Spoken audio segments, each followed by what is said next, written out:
د غوره فکر او غوره ژوند کتاب اتمه برخه. ځینې له دوی څخه ځوانان یا بوډاګان دي، ځینې له دوی څخه اوسني کډوال دي چې کله امریکا ته راغلل. دا وړتیا یې نه درلوده چې انګلیسي خبرې وکړي، او ځینې له هغه کورنیو څخه دي چې له څو کلونو څخه مخکې په امریکا کې وو. یو شمېر له دوی څخه د امریکا له غوره پوهنتونونو څخه لوړې زده کړې ترلاسه کړي دي، او ځینو یې د ښوونځي په وخت کې زده کړې تر کړي دي. ځینې له دوی څخه له فزیکي پلوه په بشپړ روغتیا کې وخت تیروي، او ځینې له دوی څخه په چراغ سره حرکت کوي، او غوږونه یې درانه دي، او سترګې یې څه نه ویني، یا نورې جسمي ستونزې لري. تر ټولو مهمه مسئله چې باید تاسو ورته پاملرنه وکړئ دا ده چې دې ته له پاملرنې پرته چې کومې ستونزې لرئ، دې ته له پاملرنې پرته چې تاسو څه احساس کوئ چې کومې ستونزې او مسایل تاسو شاته ساتي. یو بل شخص یا زرګونه اشخاصو دا ډول لوی خنډونه درلودلی دي چې حتی تاسو نشئ کولای د هغه تصور وکړئ، خو هغوی باید په هغه خنډونو بریالي شوي وي.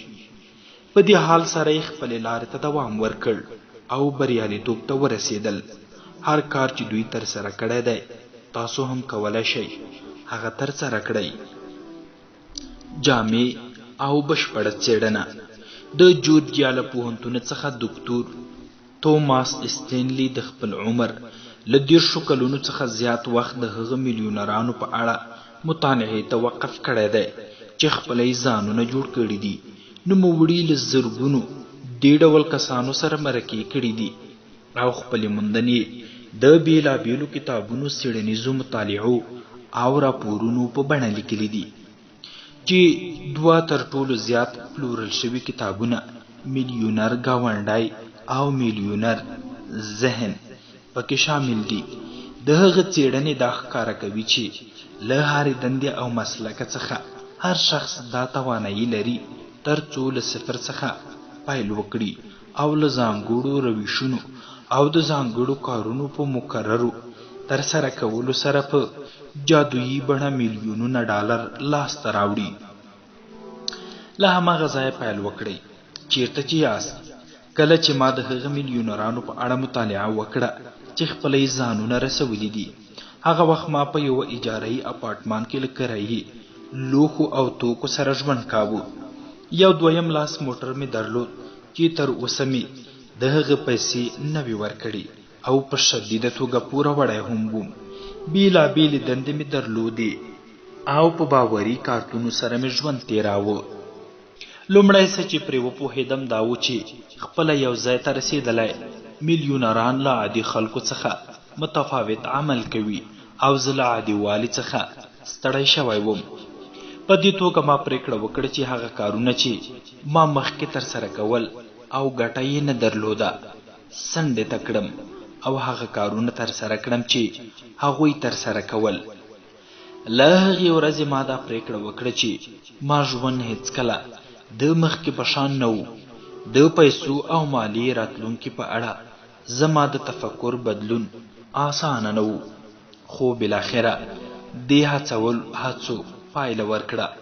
د اوقیانوس پیما د لویې بیړۍ په شان چې په هره شیبه کې خپل مسیر ته بدلون ورکوي. زما عادت هم په کراره په بدلون پیل وکړ.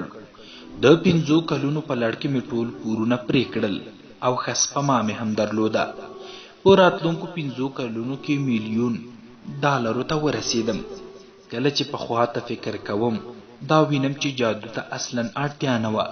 یوازې هغه کار چې ما ترسره کړ دا مې زده کړل چې له ما څخه مخکې بریالیو خلکو څه کار کاوه، او وروسته مې هماغه ډول وکړل. تر دې هماغه پایلو ته ورسېدم. خپل ځان د افسانو له قید څخه خلاص کړئ. د هغه میلیونرانو په اړه یو زیات شمېر افسانې وجود لري چې خپله یې ځانونه جوړ کړي دي. که چېرته وغواړئ تاسو هم خپل ځان جوړونکی میلیونر واوسئ، باید د افسانې له خپل ذهن څخه لرې کړئ. په یاد ولرئ لکه څرنګه چې مشهور ټوکه لیکونکي جاش بلینګز ویلي دي، د بشر زده کړه هغه ته زیان نه رسوي، یوازې هغه څه چې هغه ته زیان رسوي دا دي چې په کوم څه باندې پوهیږي هغه حقیقت نه لري. زیاتره هغه د خپل ځان او هغه پیسو په اړه چې د دوی د پرمختګ ځنډ ګرځي. ټاکلي باورونه او عقاید لري. امکان لري چې دا عقاید په بشپړه توګه غلط ووسی، خو په دې حالت کې سره هغه ستاسو د بریالیتوب چانس له منځه وړي. د هغه څه د لاسته راوړلو لپاره چې مخکې مو هغه لاسته نه دي راوړي باید په داسې لارو او طریقو فکر وکړئ چې مخکې مو هغه ډول فکر نه وي کړی. یو افسانه دا ده چې د شتمن کېدلو لپاره باید لوړې زده کړې ولرئ. بله افسانه دا ده چې د یو کار د پیل لپاره باید زیاته پانګه ولرئ. ځینې خلک په دې عقیده دي چې مالی بریالیتوب له یو ښه فرصت درلودلو سره تړاو لري، لکه د بازار په بیو کې د ګټورې ونډې ټاکنه. دا یوه افسانې حقیقت نه لري. په رښتیا د فورس د غړو یعنی د 400 شتمنو امریکایي نارینه‌و او ښځینه‌و په مطالعه کولو سره دې پایلې ته ورسېدم چې هغوی زده کړې یې پرېښې وې. د شتمنو برخه وو. په منځني ډول یې د پوهنتون له هغه فارغ شویو زده کوونکو څخه 300 میلیونه ډالره زیات درلودل چې نومونه یې په لیست کې راغلي وو. د فرصتونو ټاټوبی د متحده ایالاتو په پلازمینه کې د بریالي کسب و کار د درلودلو او پیل له پلوه د کډوالو تر ټولو لویه بریالۍ ډله روسان دي. ولې داسې ده؟ ځکه روسان له هغه سیستم څخه راغلي وو چې په هغه سیستم کې بریالیتوب ستونزمن وو، او کله چې دوی امریکا ته راغلل په دې باور سره چې امریکا د فرصتونو خاوره ده، دې پایلې ته ورسېدل چې هلته د دوی د خپل هېواد په پرتله بریالیتوب ډیر اسانه دی. په پایله کې روسانو یو او په بل پسې سوداګریز کارونه پیل کړل او داسې بریالیتوبونه یې لاسته راوړل چې د امریکا خلک تل دا دعوا کوي چې دا شونې نه دي، ځکه هغوی په بشپړه توګه په دې باور دي چې د دوی لپاره بریالیتوب شونی دی. په دې توګه د دوی خوبونه له حقیقت سره یو ځای کیږي. د هغوی باورونه په واقعیت بدلیږي. د واقعیت اصل د جنرال الکتریک شرکت پخوانی رئیس جګ ویلچ په نړۍ کې د یو تر ټولو غوره سوداګریز مدیر په توګه پیژندل شوی دی. هغه وایي د مدیریت تر ټولو غوره ځانګړنه همدا ده چې نوموړی له هغه څخه د واقعیت د اصل په توګه یادونه کوي. د واقعیت اصل وایي چې تاسو باید له نړۍ سره هماغه ډول معامله وکړئ چې څه ډول ده، نه هغه ډول چې تاسو غواړئ واوسئ. تاسو باید هڅه وکړئ چې له خپل ځان او خپل موقعیت سره رښتینی واوسئ. تاسو نه باید خپل ځان ته دوکه ورکړئ او هیله ولرئ چې که چیرته تاسو غواړئ کوم کار ترسره کړئ یا یې ترسره نه کړئ، کارونه به خپله مخکې ولاړ شي. په ځانګړې توګه کله چې غواړئ شتمني لاسته راوړئ باید له خپل ځان سره رښتینی واوسئ. که چیرته په رښتیا هم غواړئ چې بډایه واوسئ نه باید له خپل ذهن سره لوبې وکړئ. تاسو نشئ کولی هیلهمند واوسئ او د خدای په در کې دعا وکړئ چې په بخت ازمویلو کې ګټونکي شئ یا د ښه چانس د پاملرنې وړ بشپړو شرایطو له مخې د پام وړ شتمني لاسته راوړئ. تاسو خپل چانس او بخت ته بدلون ورکولی شئ. ډیری خلک له ما څخه د چانس او بخت په اړه پوښتنه کوي. هغوی په دې عقیده دي چې چانس د هر ارزښتمن شي په لاسته راوړلو کوم مهم عامل دی. هغوی دا احساس کوي چې ځینې خلک په بشپړه توګه ښه چانس لري، خو ځینې یې اصلا داسې نه دي. هغوی د چانس په اړه داسې خبرې کوي لکه په برخلیک پورې چې اړوند مسئله واوسي او تر زیاتې اندازې پورې نه حلیدونکي. هغوی په دې مسئله ټینګار کوي چې یو شخص په خپل کار کې د ښو فرصتونو د لاسته راوړلو په پایله کې لوړ حد ته رسیږي چې البته دوی هغه فرصتونو ته لاسرسی نه مومي. ما کلونه د چانس د مفهوم په اړه مطالعه وکړه او دې پایلې ته ورسېدم چې چانس هغه کلمه ده چې خلک له هغه څخه د هغه غوره څیزونو د توجیه لپاره ګټه اخلي چې تمه یې درلوده. که چېرته یو شخص د ځوانۍ په دوران کې بریالیتوب ته لاسرسی مومي، خلک وایي چې هغه ښه چانس درلود. ځینې د چانس له کلمې څخه د ښو او غیر عادي پیښو د شرح لپاره ګټه اخلي، خو هغه هیڅکله چانس یا بخت نه دی. رښتیا دا دی د ښه چانس پایلې په رښتیا هم د احتمالاتو پایله ده. اصلا د بخت او د تالو په توګه کوم څه وجود نه لري. د احتمالاتو قانون وایي چې د هغه هر څه لپاره چې پیښیږي یو احتمال وجود لري. دغه احتمالونه ښایي په زیات دقت سره وټاکل شي. د عمر او صنعت بیمه د احتمالاتو پر بنسټ رامنځته شوې ده چې د ارقامو په جدولونو کې بیانېږي. میلیونر کېدل یو احتمالي وجود لري چې تاسو د عمر په اوږدو کې د خپل کار په لړ کې میلیونر شئ. نن ورځ په امریکا کې له 100 کورنیو څخه یوه کورنۍ له 1 میلیون څخه زیاته سرمایه لري. دا په دې معنا ده چې د $1 میلیون احتمال 1/100 یا 15 سلنه دی. خو دا په دې معنا هم دی چې د $1 میلیون د نه لاسته راوړلو احتمال 95 سلنه دی. دا ښه احتمالات نه دي. ستاسو دنده دا ده چې احتمالات په خپله ګټه تقویه کړئ.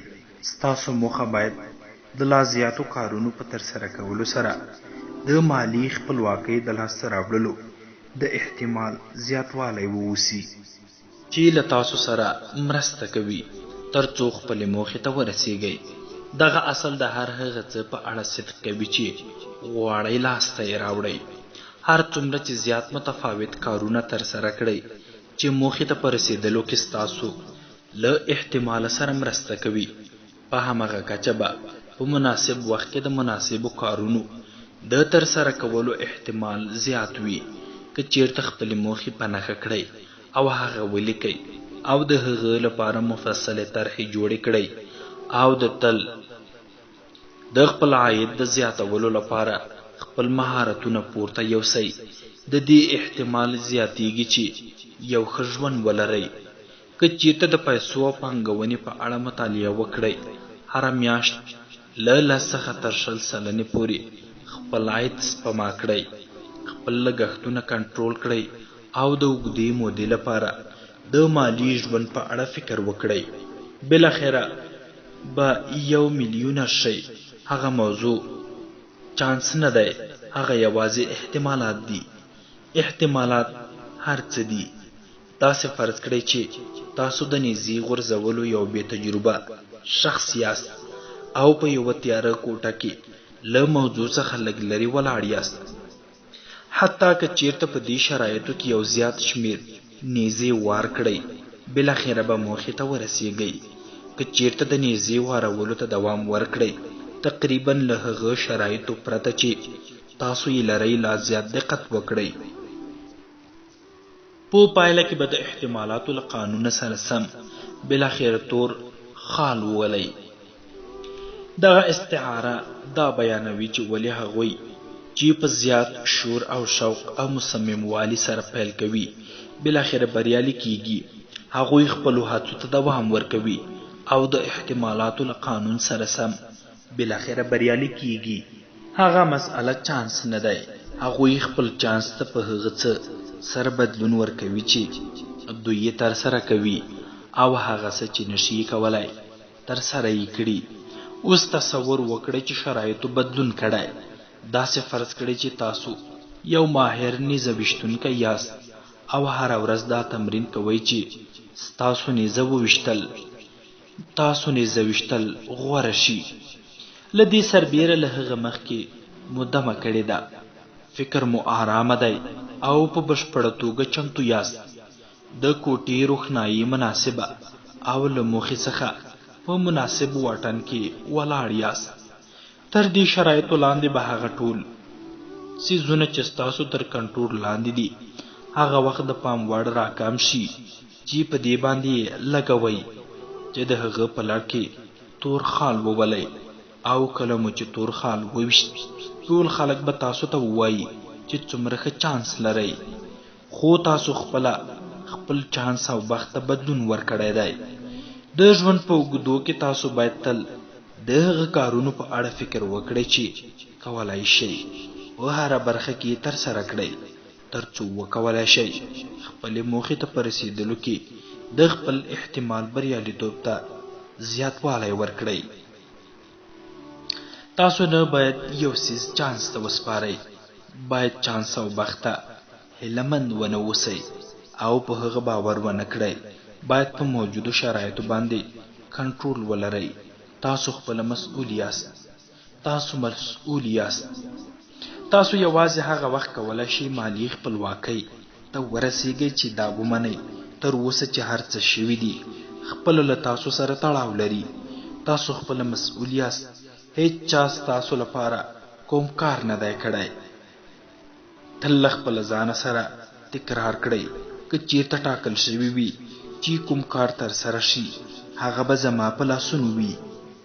له نیکمرغه نن ورځ په امریکا کې د بډایه کېدلو او له هغه څه نه د زیات بریالیتوب د لاسته راوړلو لپاره یو زیات شمېر فرصتونه وجود لري چې تر اوسه د بشر په تاریخ کې لیدل شوي دي. د امریکا متحده ایالات د ځمکې پر مخ یوازینی هېواد دی چې د بهرنیانو په نیز د هیلو ټاټوبی پیژندل شوی دی.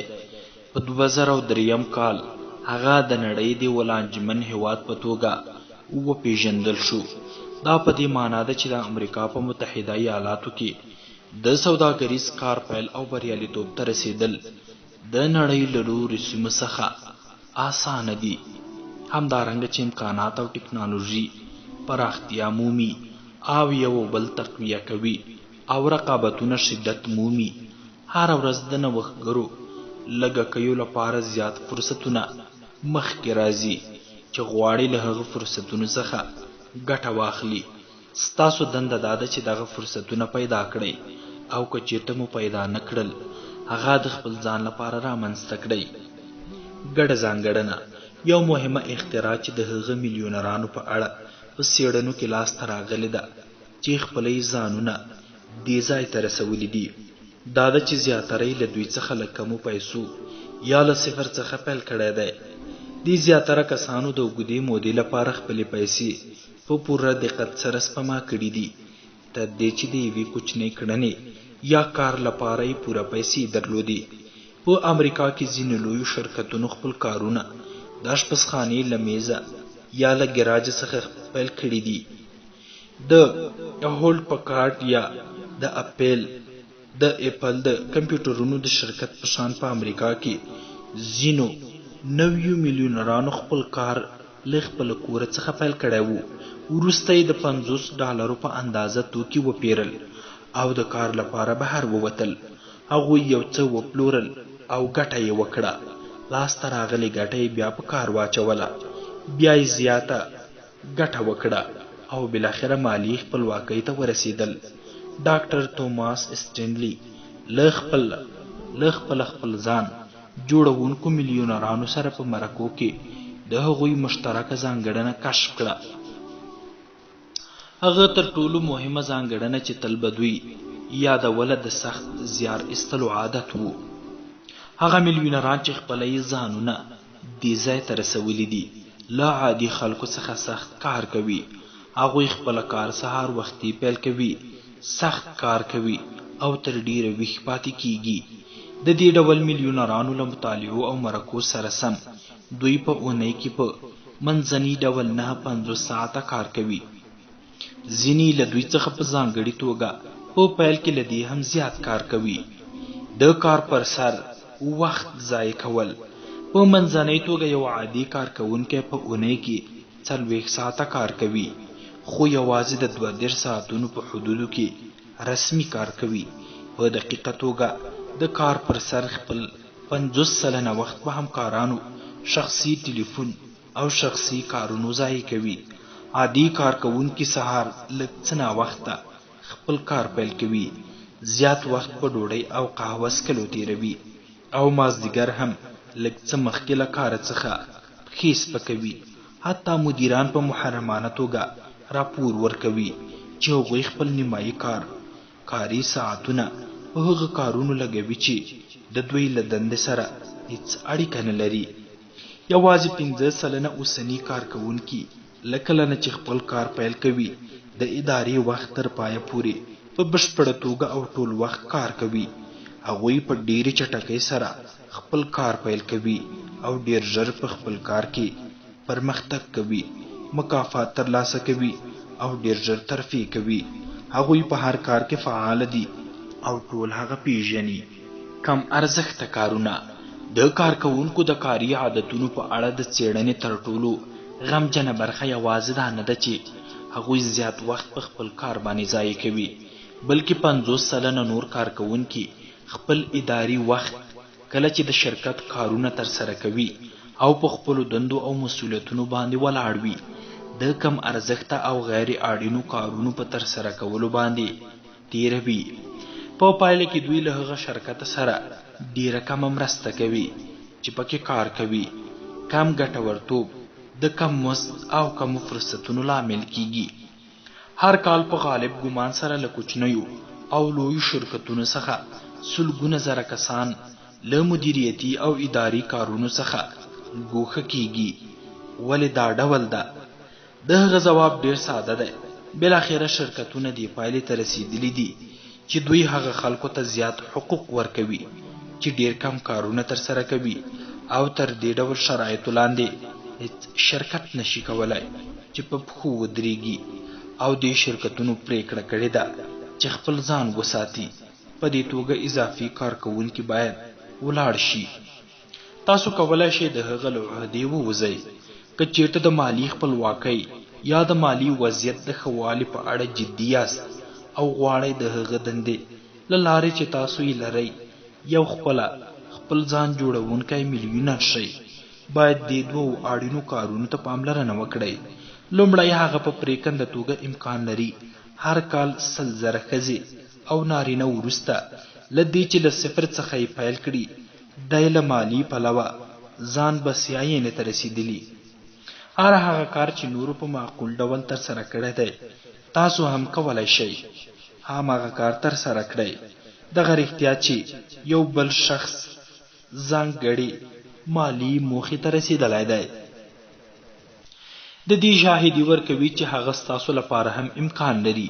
یوازې هغه پوښتنه چې مطرح ده دا ده چې تر کومې اندازې غواړئ چې هغه ته ورسیږئ.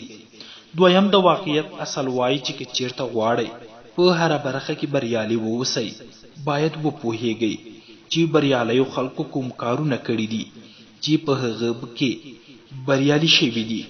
تاسو هم باید په کراتو هماغه کارونه ترسره کړئ تر څو هغه ته ورته پایلو ته ورسیږئ.